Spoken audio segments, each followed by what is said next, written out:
இயேசு சிலுவையில் பேசிய 7 வசனங்கள். முதல் வசனம், தந்தையே இவர்களை மன்னியும், ஏனெனில் தாங்கள் செய்வது என்னவென்று இவர்களுக்கு தெரியவில்லை. லூக்கா 23:24. நமது ஆண்டவராகிய இயேசு இரக்கமுள்ளவர். உலக மக்களின் பாவ மன்னிப்பிற்காக சிலுவையில் மரித்தார். சிலுவையில் தாங்கொண்ணா வேதனையிலும் அவருடைய இருதயத்தில் இரக்கமே நிறைந்திருந்தது. இவர்களை மன்னியும் என்று வேண்டியதால் தான் போதித்ததையும் நிறைவேற்றினார். கொடியோருக்காக பரிந்து பேசினார் என்ற எசாயா 53:12 தீர்க்க தரிசனத்தையும் நிறைவேற்றினார். இயேசுவின் வேண்டுதலால் இஸ்ரேல் நாட்டின் மீதான தேவ நீதி தீர்ப்பு ஏறக்குறைய 40 ஆண்டுகளுக்கு தள்ளி போடப்பட்டு அநேகரின் மீட்புக்கு வழிவகுத்தது. திருத்தூதர் பணி 3:17-19. நூற்றுவர் தலைவன் மனம் மாறியதும் இயேசுவின் பக்கத்தில்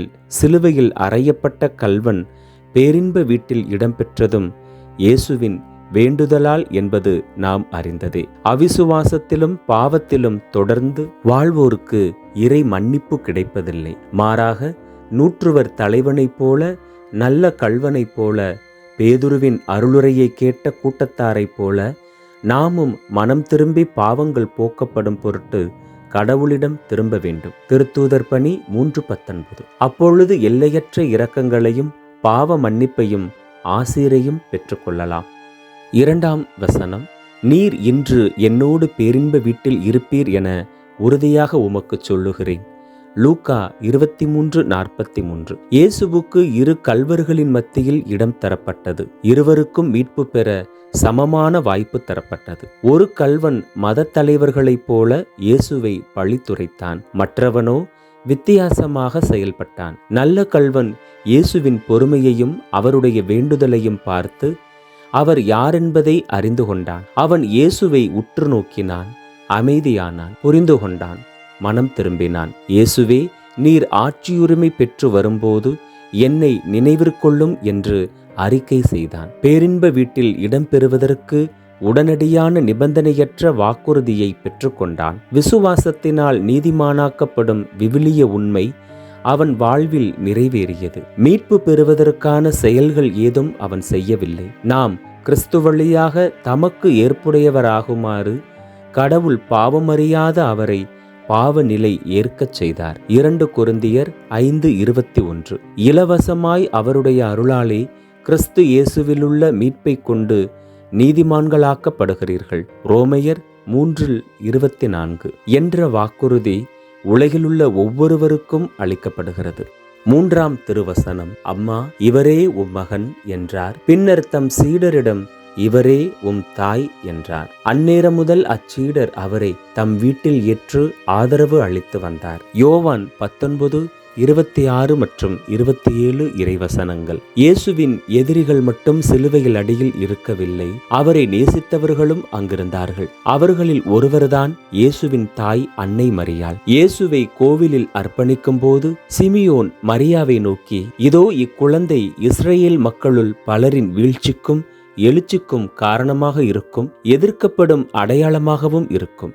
இவ்வாறு பலருடைய எண்ணங்கள் வெளிப்படும். உமது உள்ளத்தையும் ஒரு வாள் ஊடுருவி பாயும் என்றார். லூக்கா 2:34 மற்றும் 35 இறைவசனங்கள். அந்த வாள் இப்போது அன்னை மரியாளின் உள்ளத்தை ஊடுருவி பாய்ந்தது. அன்னை மரியாள் குழந்தை பருவம் முதல் இயேசுவை அன்புடன் வளர்த்தார். இயேசு யார் என்பதை நன்கு அறிந்திருந்தார். ஆனால் சிலுவை அடியில் இயேசுவை ஏளனம் செய்வதையும் அவர் உடலில் வடியும் இரத்தத்தையும் இயேசுவின் பாடுகளையும் பார்த்து நிற்பது என்பது அவருடைய மன உறுதியை அல்லவா காட்டுகிறது. இயேசு தமது தாயை முதிர்வயதில் பராமரிக்கும் பொறுப்பை யோவானுக்கு அளிக்கிறார். அது இயேசுவுக்கு தாயின் மீதுள்ள அன்பை வெளிப்படுத்துகிறது. இறைவனின் மீட்பு திட்டம் நிறைவேறும் அந்நேரத்திலும் தன்னுடைய தாயின் பாதுகாப்பிற்கு வழி செய்வது நமக்கு ஒரு பாடமாகும். 4ஆம் திருவசனம், நண்பகல் 12 மணி முதல் 3 மணி வரை நாடு முழுவதும் இருள் உண்டாயிற்று.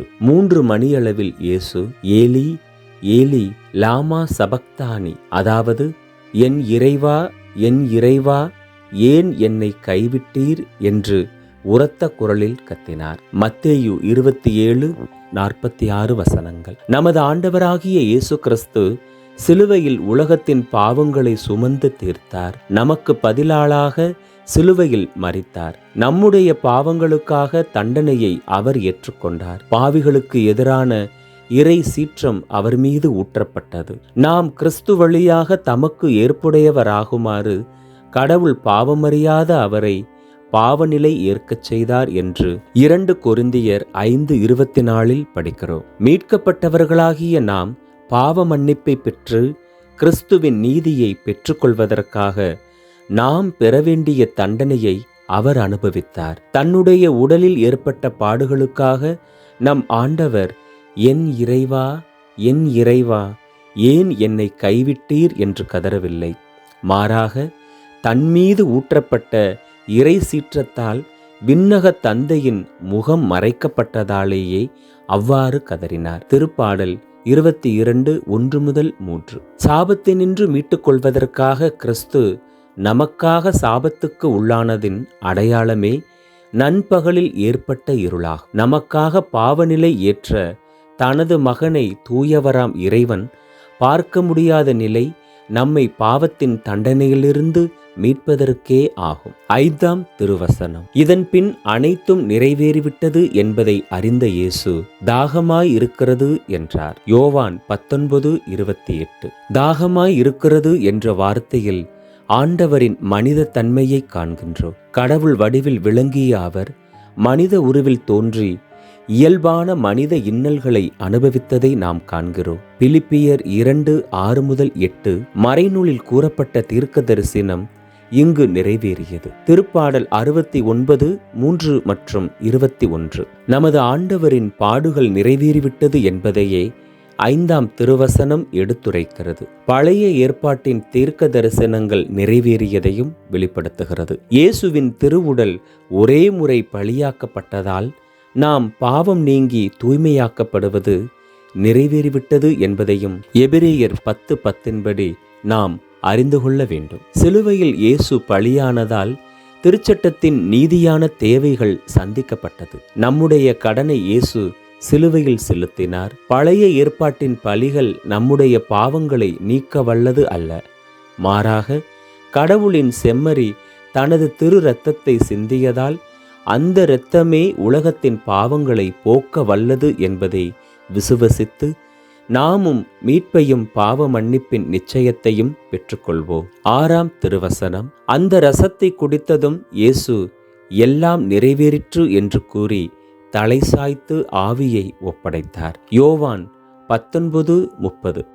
நமது பாவத்திற்கான விலையை இயேசு முழுவதுமாக செலுத்தி மனிதகுலத்தின் மீட்பை நிறைவேற்றினார். பாவத்தின் கூலி என்றென்றைக்குமாக நமது ஆண்டவரால் தீர்க்கப்பட்டது. இயேசு சிலுவையில் நிறைவேற்றிய பாவ நிவாரண பலிக்கு இணையான எந்த ஒரு மதச்சடங்கும் இல்லை என்பதில் நாம் தெளிந்த அறிவுடன் இருக்க வேண்டும். நாம் பாவ மன்னிப்பை பெறுவதற்கு நமது மீட்பர் நிறைவேற்றிய கல்வாரி பலிக்கு கூடுதலாக நாம் ஒன்றும் செய்ய இயலாது. இனி பாவத்திற்கு கழுவாயாக செலுத்தும் பலிக்கு இடமே இல்லை என்று எபிரேயர் 10:18 போதிக்கிறது. இவருடைய இரத்தத்தினாலே பாவ மன்னிப்பாகிய மீட்பு இவருக்குள் நமக்கு உண்டாயிருக்கிறது.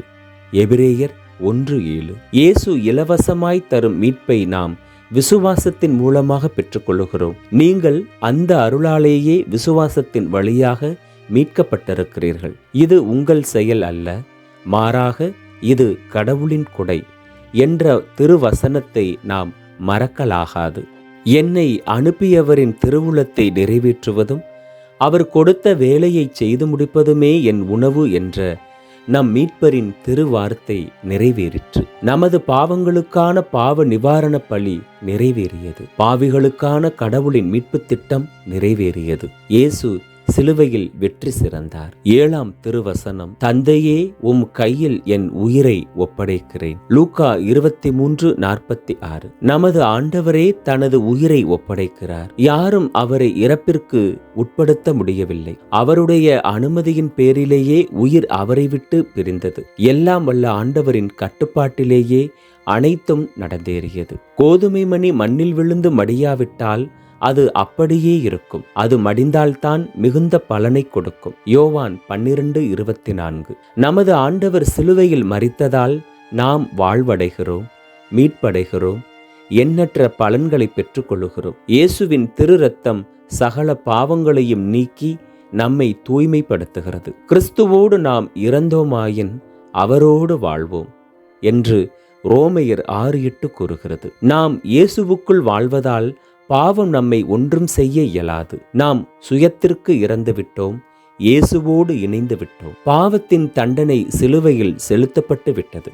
எனவே நாம் உயிர்ப்பிக்கப்பட்ட புதுவாழ்வு வாழ்கிறோம். இயேசுவின் வருகையில் உயிர்த்தெழுந்து இறை அரசில் பங்கு பெறப் போவது எவ்வளவு உறுதி! இறக்கும் வரை உண்மையாயிரு, அவ்வாறாயின் வாழ்வை உனக்கு முடியாகச் சூட்டுவேன். திருவெளிப்பாடு 2:10 என்று நமது மீட்பர் உறுதியளிக்கிறார்.